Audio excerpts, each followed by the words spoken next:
Hey everyone, Caleb with Antique Book Collective, and today I'm getting to you guys with a video titled, What Kind of Books Should You Keep an Eye Out For? These books, guys, they are the books that you should look for your eBay business, the ones that will make you the most money, the ones that will sell the easiest, the ones that I personally keep my eyes out for when I'm doing my sourcing. The reason why I'm doing this video, guys, is because I've had so many people asking this question over and over and over again. I've done videos where I've mentioned these things. I've done, like, what are my best niches, which sort of addresses this, but I haven't done a video that's, like, addressing this exact question with this exact phrasing, and because I've had it phrased exactly like this enough times, I'm like, okay, let's get an actual video out for these people. So with that said and done though, guys, I just want to warn you right ahead of time, this is going to be a little bit longer of a video. I'm going to be going all over the board, so if you don't like that, I'm sorry, but this is the only way that I can really format this video to make sure that it is going to address everything that I can come up with, at least, that will be beneficial for you guys. I will be doing other videos like this in the future because, again, I've had this question so often.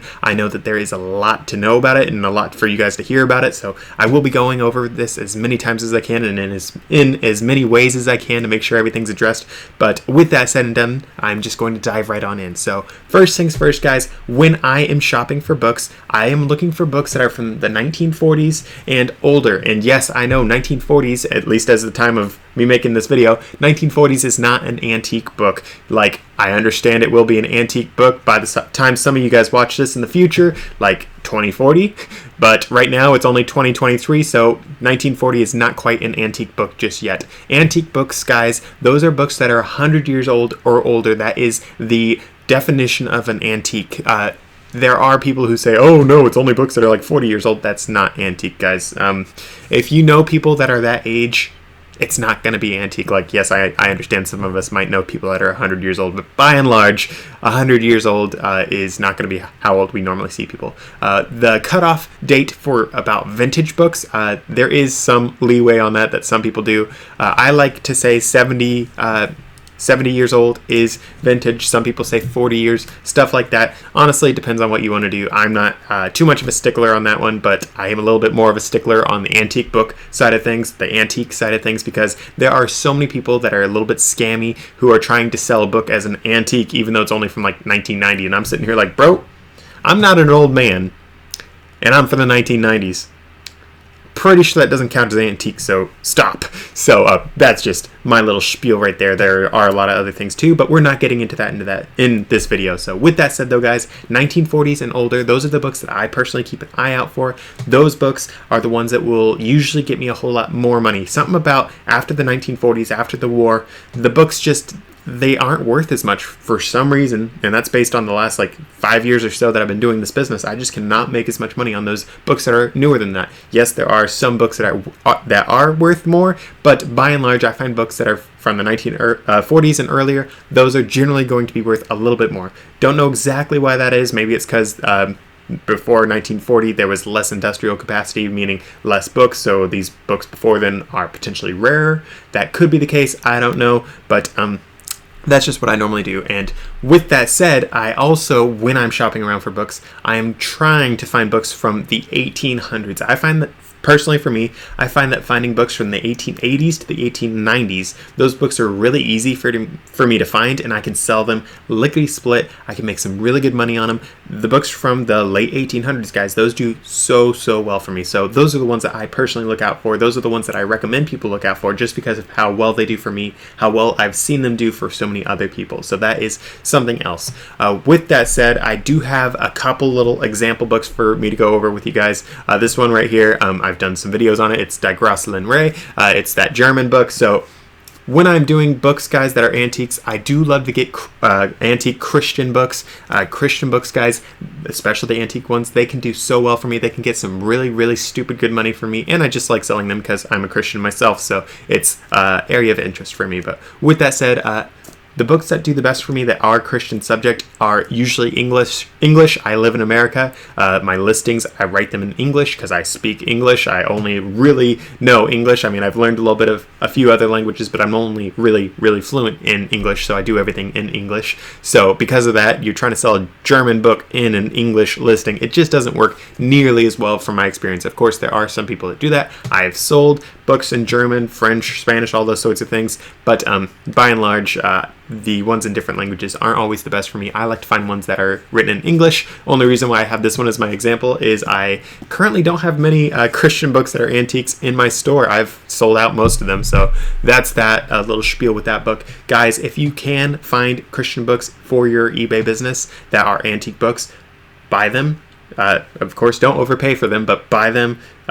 And also, I've mentioned this before, when you guys buy things, I recommend you do it like me. And when I'm when I'm buying these books, I actually look them up before I buy them. And if I can't make, say, $25 per book, I'm not going to buy them. Yes, there are some times that I bend the rules a little bit. Sometimes I'm not even able to look up the books because I'm out in the country where there is no internet, there is no cell data. But by and large, I try to look up all the books that I can. That way I know that I'm going to make a certain amount of money on them. I'm not going to end up paying $5 for a book that might be worth $1. That's something that I highly recommend you guys do, that you keep your eyes out for, all that sort of stuff. So if you guys are doing this, be sure to subscribe. Like if you guys are doing an eBay book business, be sure to subscribe. I go over a lot of these things in this channel. Be sure to check out my other videos as well.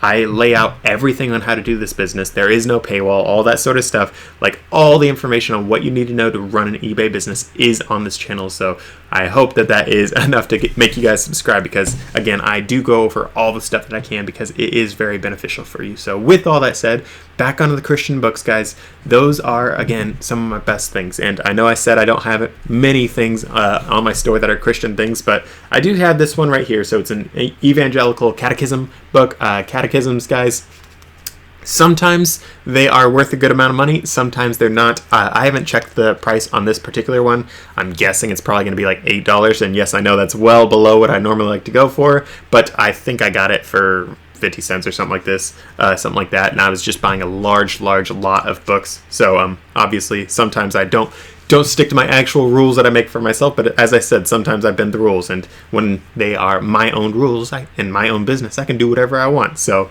there's that, guys, if you want to yell at me. And yes, that was fake sassiness there. But this book, guys, this one is, it's got some nice old, well, maybe not nice. Some of the handwriting's a little iffy, but it's got the nice calligraphy going on. And when you have books that have the calligraphy in it, you almost immediately know that it is going to be from the very early 1900s or from the 1800s or potentially even before that. And as we can see here is the...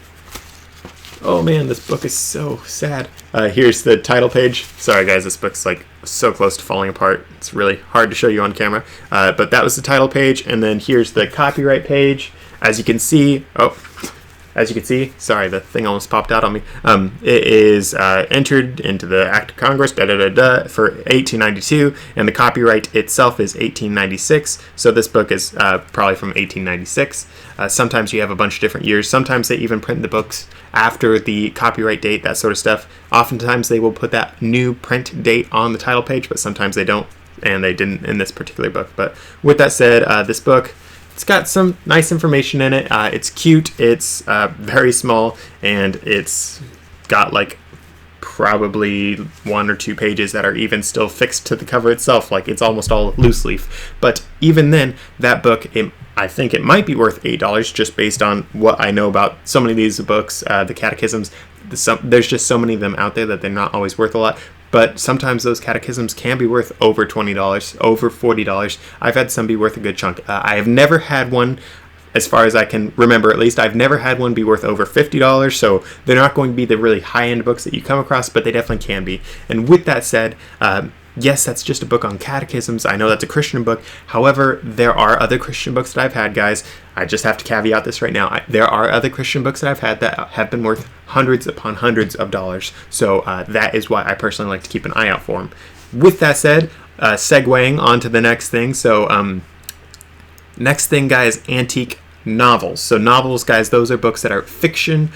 Fiction books are like fairy tales, science fiction, mystery, all those sorts of things. Stuff that might be based in the real world, but is not actual real events. And yes, I know that like historical fiction and whatnot might happen around real events, but I'm talking like real stuff that your grandma actually lived through, you know, or great-great-grandma, you know, whatever.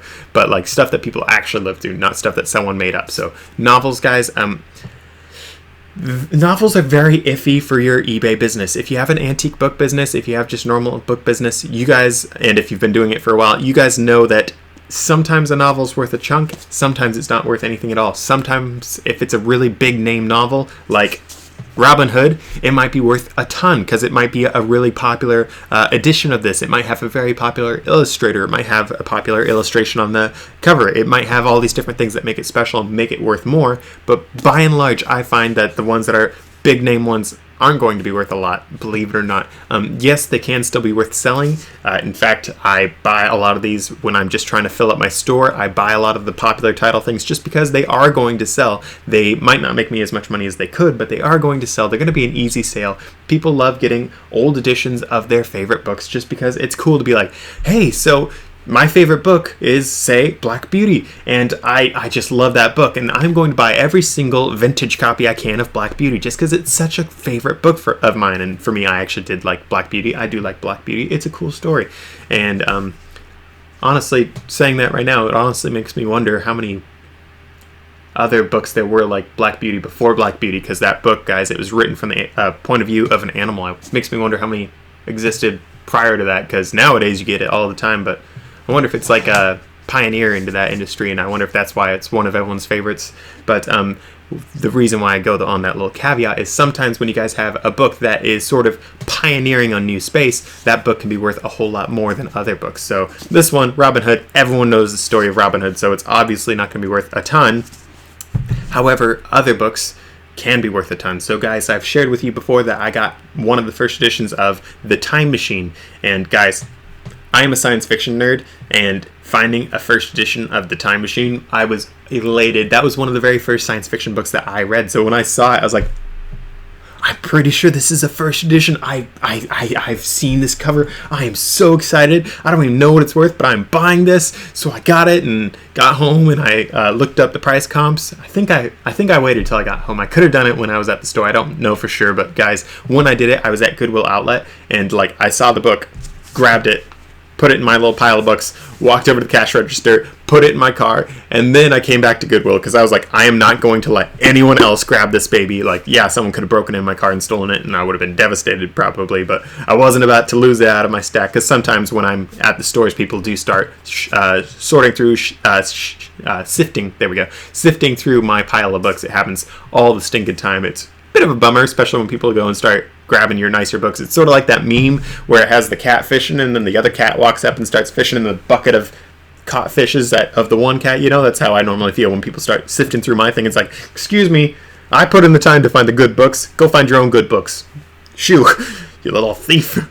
But with that said, though, guys, The Time Machine, that was a bit of a pioneering book. As far as I know, there's never been another time machine-oriented time travel book before The Time Machine came out, and that was back in the late 1800s, so that was a little while ago. Since then, there have been a whole lot of new ones, because H.G. Wells was the author of that, and he was one of the pioneers of the science fiction genre as we know it today. But The Time Machine itself, again, it was a pioneering one, so I'm curious if that was why it was worth a little bit more. With that said, though, guys, again, novels, they can be awesome. They can be pretty terrible for value, but at the end of the day, they do sell pretty well. So yeah, you might not make the same profit margin per book, but because you can get the higher volume of sales on some of these popular titles, they can definitely be worth looking into. For me, I don't really focus on that in my business. As I've shared before, I do like to focus on the higher end books. I like having a floor of $25 of what my books are worth. I personally like to go up to like $45 as my floor, but I do have some wiggle room. Sometimes I do get a book that's worth $8, and sometimes I get a book that's not worth that much at all, and I just set it aside for later. Maybe I'll put it into a lot of books. Maybe I'll do this. Maybe I'll do that. We'll see. I don't know. But it basically depends on what you want to do with your own business. You can definitely make money flipping books that are only $8, $5. There are people that sell books for 50 cents. I don't know how they make money on that, but there are people that do it. So there are a million ways to do your business. There's a million ways to make $1 million, but there's a billion ways to fail. So if you guys want to have a greater chance of succeeding in this business, I recommend following the steps that I lay out for this business. I recommend these steps because I've done them, I've tested them, I've guided other people through doing it themselves. In fact, I actually have a YouTube subscriber who reached out to me on Facebook, I probably will be doing a longer form video on what he and I have been talking about. I asked his permission to do so. So I will be doing another video on his stuff in the future, but he actually was getting into the antique book business, and he was doing a, Jesuit library. So Jesuits, they are with the Catholic Church, at least most of the time. They're with the Catholic Church, and the Jesuits, it's usually younger people, sometimes it's older people though, but they just go, and it's sort of like missionary sort of stuff, but sort of not. I don't know exactly how it works, I'm not Catholic, but these people, they might be from St. Louis, but they'll live in Portland for a while, so we have a lot of Jesuit housing around here in the Portland area, but he lives over on the East Coast, and he actually found this place where they were getting rid of the Jesuit library, and guys, this guy had access to so many books, so many antique books, so many antique Christian books, and man, I am so jealous. He's been sharing some of his amazing finds. He's told me all these sorts of things. I'm just sitting here like, wish I was in your shoes right now, man. That's so awesome for you, but man, I'm jealous. So, with that said, there are definitely some things that can happen. Obviously, he made a lot of money off of those books, and he actually told me a few times, he's like, yeah, I didn't think they had any value, but because I saw your videos, I knew they did. And guys, long story short, he sort of followed my advice, and he made some really good money. So that's sort of what this entire channel is about, is follow my advice, and you're probably going to make some really good money. Of course, nothing is guaranteed, especially if you go out and like start following my tips and then go do something else. I can't guarantee anything if you go and do your own thing, but if you guys do things like I do, the things that I do, and share with you guys, I mean, I'm not really hiding much of anything except for my last name, maybe. And even then, I might share my last name at some point, might share my store at some point, but that's for the future, down the road a bit. Right now, not going to do that just yet. But with all that said and done, though, guys, on to the next thing. The next thing, guys, for genres of books, types of books, what kind of books that I keep my eye out for, are sort of like trade / skill oriented books. So guys, by that I mean books that are like engineering books, doctor books, stuff like that, stuff that you had to go to college to learn this, or at least learn it well according to our modern school systems. There's going to be a lot of talk about that potentially, because there's a lot of people that are like, college is not worth it at all, but let's just not get into that. So first things first, though, engineering and chemical engineering and metallurgy and all those sorts of things, the things that you immediately think of as a white collar job. Guys, when I find books that are white collar job oriented things, lawyers stuff as well, guys, some lawyer books are worth a ton, but books like that, guys, I can make some really, really good money on those kinds of books. I find a lot of success with them. Honestly, I would say I'm going to say median price of what I do for those might not quite be the median. Median might be a little bit higher, but it's between like $60 and $80 for those books. I make really good money on them most of the time.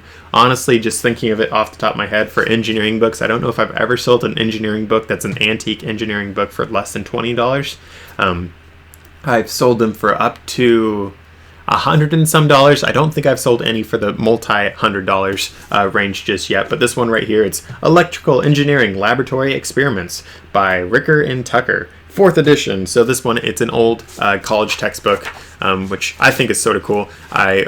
This is from the big estate sale that I've told you guys about in a few other videos. So this guy that the estate sale was for, he did some engineering, so I have a lot of his textbooks, and this one here, guys, it's from 1940. As you guys can see here at the bottom of the title page. So 1940, obviously that goes into my range of older books that I have a lot of success selling. So I haven't listed this one just yet, but I am expecting this one to be worth around $40, maybe a little bit less. Honestly, I might charge $20 if it's worth $40, just because I'm trying to get volume of sales, trying to get some money flipping so I can work on moving out of here and go into the gold mine area, because that's just what I'm more interested in right now. So with that said, though, guys, on to the next thing. So we went over the white collar trades, and now on to the more tradesy trades things. This one here, guys, it's the Adele's Diesel Engineering Manual. Again, I don't know what this one's actually worth. I haven't looked it up just yet. But guys, manuals on old cars, like not necessarily the Ford Pinto 1964. I don't even know if they made a Pinto in 64, but that service manual, the paper one that you get with the book, with the car when you get it, those aren't necessarily going to be worth a ton. There definitely can be some that are worth more, but This one, it's just diesel engines in general. When you have the more general informational reference books, that sort of stuff for trades, things like this, it can be worth a good chunk. In addition to that, housing construction, gardening, growing fruit stuff, things like that, reference things that a prepper would sort of want to be able to exist on their own. Those are books that I have a lot of success selling. Those are ones that I find are worth a good chunk of money. And by prepper, I mean people that want to be self-sufficient. And I don't just mean they have 3 chickens and they grow some sunflowers. I mean people that want to like have, okay, my family member got shot. How do I fix a bullet wound? Like, I'm talking people that are preparing for like the end of the world, and they don't want to be able to use, well, they want to be able to use the internet, but if they don't have access to the internet, they want to have every single book with all the information they need to be able to exist and survive and thrive. So that's what I mean by the prepper, homesteader sort of thing. I'm talking about people who want to have all the answers they need in a book. So with that said, we have the Diesel Manual, and I'm actually going to grab this other book here. Remember this recipe book, guys, where it's all the recipes for the human endeavor, and we are talking fertilizers, we're talking food, we're talking lacquers, we're talking everything under the stinking sun, recipes for everything. This would be like the ultimate book for a prepper. In fact, I've chatted with some prepper friends, and they're like, give me that book right now. What do you want for it? It's like, excuse me, this is my book. This is the coolest book ever. It's mine. Get your own. They actually have a lot of other copies of that particular book on eBay that you guys can get if you do want it. Not mine, though. I'm not selling that. That's mine. A lot of videos are going to be made on that one because that one's still so cool and it still has some really good info in it. But with that said, though, guys, books that preppers should be interested in, trade, things like that, are usually pretty good for me. Other books that I have had a lot of success selling are sort of like old person hobby sort of things. And I know that some people are going to yell at me for using the term old person. Forgive me, but that's sort of what everyone thinks of it as, refers to it as. And by that kind of thing, I'm talking fly fishing, just normal fishing. I'm talking bird watching, plane watching. That's something that a lot of people do, believe it or not. Trains, people love trains. So there's a lot of sort of things like that people do have an avid interest in, and they do want to buy books on those particular things. So I've had a lot of success selling particularly bird books, like old bird books, the Audubon books. There are some really good ones of those that have gotten me some good money. Very informative books as well, so I think that's sort of cool. The plain books, I've sold some plain books. I haven't had a whole lot, but I just, from this massive estate sale I keep on telling you guys about, that one I did get several plain books, not necessarily a ton, but enough that I'll be able to get a good feel for potentially how much those sell for. But I've done a little bit of everything with all these different books, and if it's the old person hobby, those can do very well for a lot of reasons. I don't fully understand why people want to buy an antique book of these sort of things, but they do, and they pay good money for it, so that is something that you can definitely have a lot of success in. And with all that said and done, though, guys, that's all I have to share with you today. Of course, there are other books that I have a lot of success selling. I mean, sets of books do so well. In fact, talking sets of books, encyclopedias, guys, I have a lot of success with encyclopedias. If you can get encyclopedias from like the 1970s and older, people will eat those babies up. Make sure that you price things correctly. Make sure that you're not going to lose money based on shipping, because shipping can be a ton, but people do love those antique encyclopedias, or vintage encyclopedias in the case of the 70s, but antique ones as well. Those do incredibly well, so that's something to keep an eye out for as well. With that said, though, guys, I hope this video was informative. If it was, drop a like down there. If you guys would like to learn more about my antique book businesses, look at that. You can hit subscribe, and be sure to check out one of my other videos, and I'll see you guys in the next one.